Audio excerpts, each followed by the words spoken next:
Good morning, all of you. Hope you all are fine, beta. Welcome to the very first class of the session. Let's move on to beta chapter number one of literature. Three questions by Leo Tolstoy. Beta pre-reading task. As you can see, three questions, right? The chapter is based on three questions. How in this story, a king wanted to know the answers of his three questions, and he wanted to be successful. And these three questions could help him in becoming successful in his life. Okay, so pre-reading task beta. Suppose you want to start a new task. Will you wait for an auspicious time or will you start working immediately? बेटा auspicious होता है good time, शुभ, जिसको आप शुभ बोलते हैं हिंदी में, कि आप पंडित जी को कंसल्ट करते हैं कि हमारे लिए शुभ मुहूर्त निकाल दो for wedding, for ring ceremonies, for birth ceremonies, है ना। हम लोग एक एग्जैक्ट टाइम की, एक गुड टाइम की वेट करते हैं. So will you work immediately or you will wait for an auspicious time? Those people who believe in all these things, in auspicious work, those who believe in auspicious things, है ना, they wait for a good time, that good time will come and they will start the task. But some people, those who are modern, you can say, or those who do not believe in orthodox, they just start the work immediately. Work individually and answer the following. What do you think is the most important occupation? See, beta, farmers, farming, business, teaching. There are so many occupations, no? So, suppose a doctor, you cannot get well if you are not consulting a doctor. If you are ill and if you are not consulting a doctor, how can you be cured? You cannot be cured, है ना. Similarly, architecture, without having a plan of the house, well-made plan of the house, you cannot construct a building. Suppose for a businessman, if a businessman is not there, how will you buy things? How will you buy your groceries, your clothes, your household items? You won't be able to do so. And if I talk about sweeper, if he is not cleaning the things, how will you live a healthy life, a clean life? So every occupation is important. Who do you think are the most important people? Soldiers are equally important as they protect our country. Leaders, as they look after the all the affairs of the country. Doctors are important. Priests are important, etc. So many people are important. है ना? Suppose a teacher. If a teacher is not educating you, how will you become a successful person in your life? How will you become a doctor, engineer, and so on? So each and every work is important, every occupation is important, every person is important for you who is coming across to you. Okay, compare your answers with responses given by other students in your group. Are your choices different from those of your friends? Definitely our thinking, our choices are different from others. But whereas I feel every occupation is important and every person who is associated with us, who is linked with us, is important, beta. Now read this beautiful story by Leo Tolstoy.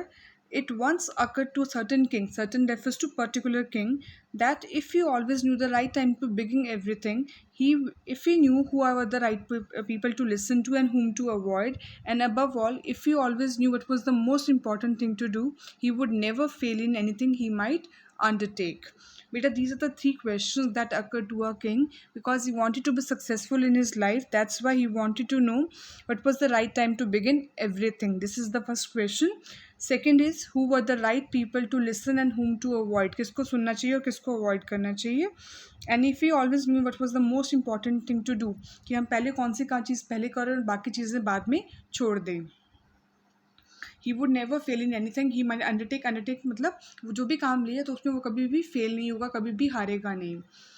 And this thought having occurred to him, he had it proclaimed होता है बेटा announced throughout his kingdom that he would give a great reward to anyone who would tell him what was the right time for every action, who were the most necessary people, and how he might know what was the most important thing to do. कि और ऐसा सोच उसके mind में जैसे आया तो उसने अपने किंगडम में क्या अनाउंस कर दिया कि वो that person will be rewarded who will satisfy the king with the right answers of the above three questions. And learned men refers to the scholars, जो कि अपने आप को ज्ञानी लोग कहते हैं, came to the king but they all answered his questions differently. बहुत सारे लोग आए लेकिन सबके आंसर्स क्या थे, डिफरेंट थे, because we have different thinking ability.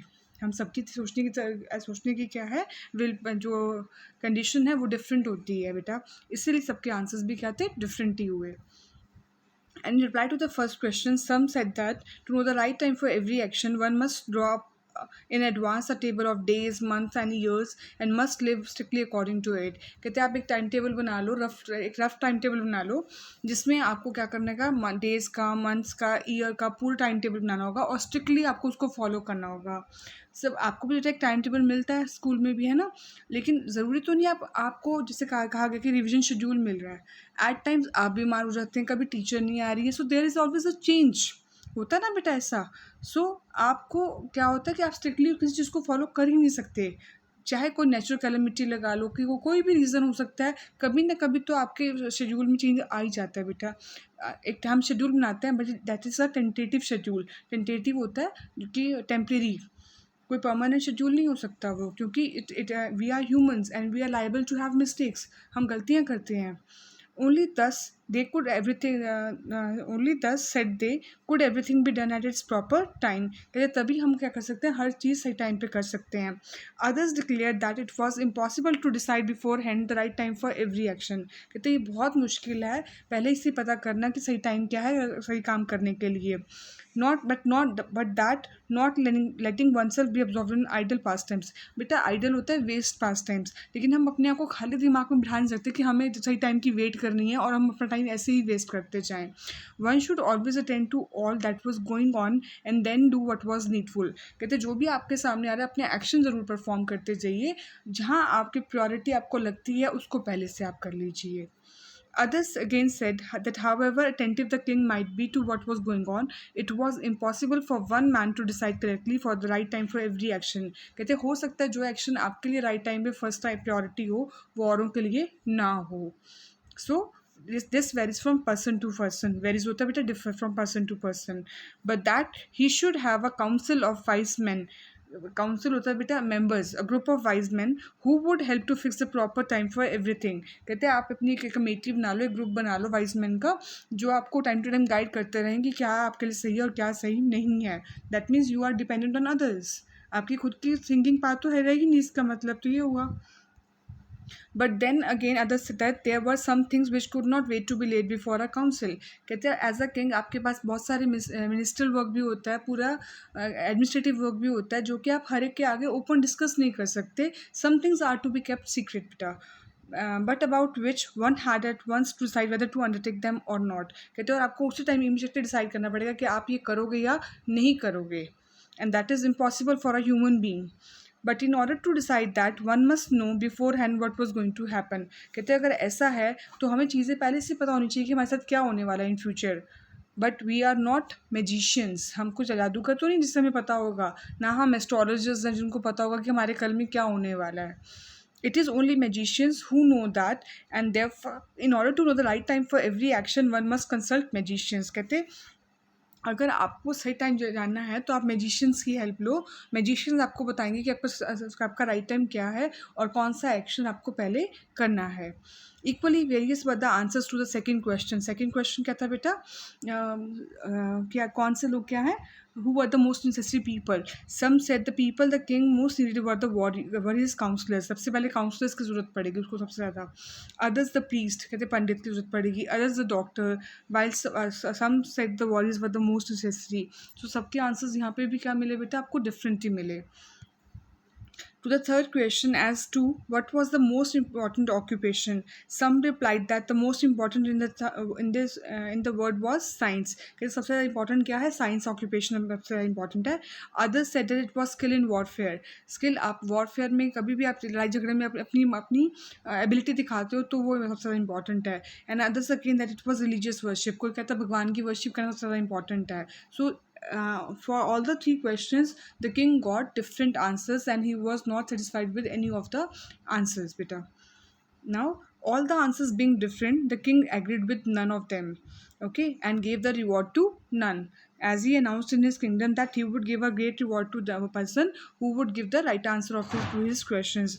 But as the king was not satisfied with the answers, so the reward went to none. But still wishing to find the right answers to his question, he decided to consult a hermit. बेटा hermit होता है one who has renounced the word for religion. Renounce होता है left the word, जिसने अपनी ये दुनिया छोड़ दी है religion के लिए. The hermit lived in a wood. Wood refers to bit of forest which he never quitted. Quit होता है छोड़ना. जो वो hermit कहाँ रहता था, अपने एक forest में रहता था जो कि कभी भी छोड़ता नहीं था. And he received none but common folk. सिर्फ वो आम common folk refers to people. वो आम लोगों से मिलता था, ना कि हाई फाई politicians या king वगैरह से मिलता था जो कि high position के लोग थे. So the king put on his simple clothes and before reaching the hermit's cell dismounted from his horse. कहते king ने simple clothes पहन लिए और hermit की cell refers to उसका जो hut कहते हैं, ऐसा hermit की जो hut है उसको cell कहा गया बेटा. Dismounted होता है उतरना. फ्रॉम हिज हॉर्स, अपने घोड़े से उतरा. And leaving his body guards behind. अब जिनके साथ वो बॉडी गार्ड्स भी आते हैं उनको पीछे छोड़ते हुए वेंट ऑन अलोन, और वो अकेले ही गया कहाँ पे, किंग हमिद से मिलने के लिए. When the king approached, the hermit was digging earth in front of his hut. जब जैसे ही किंग कहाँ पहुंचा, हमिद के सेल के पास पहुंचा, तो हमिद क्या कर रहा था, अर्थ खोद रहा था. डिग करना होता है खोदना मिट्टी, ठीक है. Seeing the king he greeted him and went on digging. King को देख के उसने क्या किया, उसको विश किया, हेलो एक्सचेंज किया और फिर से अपनी डिगिंग में लग गया. The hermit was frail and weak, बहुत दुबला पतला था वो. And each time he stuck his spade. Spade होता है बेटा an instrument for digging earth, जो आपने कहते हो ना खुरपी वगैरह, उसको कहते हैं. And each time he stuck his spade into the ground and turn a little earth he breathe heavily. यानी कि हर्मिट इतना वीक और फ्रेल था कि जितनी बार भी वो स्पेड का यूज़ करके मिट्टी निकालने की कोशिश करता तो उसकी जो सांस थी काफ़ी फूल जाती थी. Okay. The king went up to him and said, I have come to you, wise hermit, to ask you to answer 3 questions.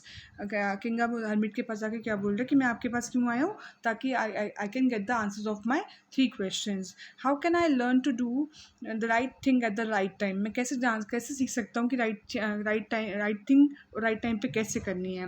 Who are the people I most need and whom should I therefore pay attention more attention to than to the rest. कहते हैं मुझे सबसे ज़्यादा किसको tension देनी है और उससे ज़्यादा. And what affairs are the most important and need my first attention. और कौन सा काम इतना इंपॉर्टेंट है जिसको मेरी पहली अटेंशन ही, मुझे पहला वही कैसे फिनिश करना है, ऐसा क्या है. The hermit listen to the king but answer nothing. Hermit ने पूरी बात की सुनी लेकिन उसको आंसर नहीं किया. He just pat on his hand. Pat होता बेटा थपथपाना उसके हाथ को. And रिकमेंस्ड digging. रिकमेंस्ड होता स्टार्टेड अगेन, और दोबारा से उसने अर्थ को डिग करना शुरू कर दिया. You are tired said the king, let me take the speed and work a while for you. कहते हैं आप बहुत थके हुए लग रहे हो तो लाओ मैं आपकी हेल्प कर देता हूँ. किंग ने उसकी हेल्प करने का. Thanks at the hermit and giving the spade to the king he sat down on the ground. King hermit ने उसकी किंग की बात मान ली और उससे स्पेड ऑफर करके खुद बैठ गए वो ग्राउंड पे. Okay, when he had dug two beds refers 2 layers of soil. The king stopped and repeated his question. King ने दोबारा से questions पूछे. The hermit again gave no answer. उसने दोबारा आंसर नहीं दिया, but rose, खड़े हो गए, stretched out his hand for the spade and said, now rest a while and let me work a bit. कहते अब तुम रेस्ट करो और मैं थोड़ा सा क्या करता हूँ, बेड्स को और अर्थ में बेड्स बनाता हूँ. But the king did not give him the spade and continue to dig. लेकिन किंग ने अभी भी उसको क्या नहीं दी, स्पेड नहीं दी. 1 hour passed and another. 1 घंटा बीत गया, ऐसा 2 घंटे बीत गए. The sun began to sink behind the trees. और सन भी कौन लग गया, पेड़ों के पीछे छुपने लग गया. And the king at last tuck the spade into the ground and said, I came to you wise man for answer to my question. कहते मैं आपके पास अपने क्वेश्चन के आंसर्स लेने आया था. And if you can give me none, अगर आप मुझे कोई भी आंसर नहीं दे सकते हैं तो tell me so and I will return home. अगर आप कोई जवाब नहीं दे सकते तो मैं आप चुप करके अपने घर चला जाऊँगा. It's okay with me. Here come something running said the hermit, let us see who it is. कहते हैं यहाँ पे कोई भागता हुआ आ रहा है, देखते हैं कौन है यहाँ पे, कौन भाग के आ रहा है. The king turn round and saw a bearded man running out of the wood. बेटा बियर्डेड होता है जिसकी दाढ़ी हो. कहते हैं किंग ने टर्न किया और देखा कि यहाँ पे क्या हो रहा है, दाढ़ी वाला आदमी आ रहा है वुड में से, रेफर्स टू फॉरेस्ट से भागते हुए. The man held his hands pressed against his stomach. और उस आदमी ने अपने दोनों हाथ कहाँ पकड़ रखे हैं, अपने स्टमक को टाइटली पकड़ रखा है. And that blood was flowing from under them. और उस पर से काफ़ी क्या निकल रहा है, ब्लड निकल रहा है. When he reached the king, जैसे वो किंग के पास पहुंचा, he fell fainting on the ground, mourning feebly. Mourning होता है groaning. दर्द से कुराते हुए वो गिर रहा था, बहुत वीक फील कर रहा था। बेटा, rest of the chapter we will do in the next class. Please go through the chapter for the chapter and try possible question answers and exercise, beta. Till then, take care. Bye.